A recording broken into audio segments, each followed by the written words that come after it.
Esok hari Jumaat. Ya, esok merupakan hari Jumaat pertama kita dalam bulan Ramadan. Gandaan yang sangat luar biasa Allah sedang berikan kepada kita, tuan-tuan dan puan-puan. Malam ini malam mustajab doa dan besok malam gandaan yang sangat hebat. Bulan Ramadan bukan sekadar bulan berpuasa, tetapi bulan rahmat Allah Subhanahu Wa Taala luas sampai kepada kita. Jom saya sarankan 4 perkara yang boleh kita buat di sepanjang hari Jumaat bulan Ramadan. Yang pertama, perbanyakkan doa. Malam ni kita boleh berdoa, pagi besok boleh berdoa, lepas asar hari Jumaat boleh berdoa, di antara 2 khutbah juga tempat di antara mustajab doa. Yang kedua, perbanyakkan baca Al-Quranul Karim. Ramadan adalah bulan baca Al-Quran. Ulama menyatakan perbanyakkanlah bacaan Al-Quran berbanding dengan tadabbur dengannya.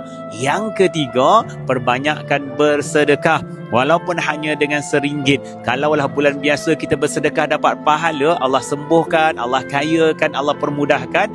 Bulan ini, hari ini lebih berganda luar biasanya. Yang keempat, tuan-tuan dan puan-puan, jom sama-sama memperbanyakkan salawat dan salam kepada baginda Rasulullah sallallahu alaihi wasallam. Moga ketika mana kita berada di akhirat kelak, kita sangat dekat dengan baginda Rasulullah. Masya-Allah, tabarakallah. Jumaat ini pasti akan berlalu, tapi sayangnya kalau Jumaat ini kita tidak melakukan sesuatu yang sangat luar biasa.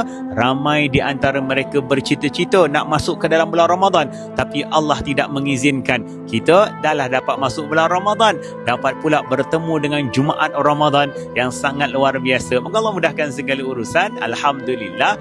Jom berterima kasih kepada Allah.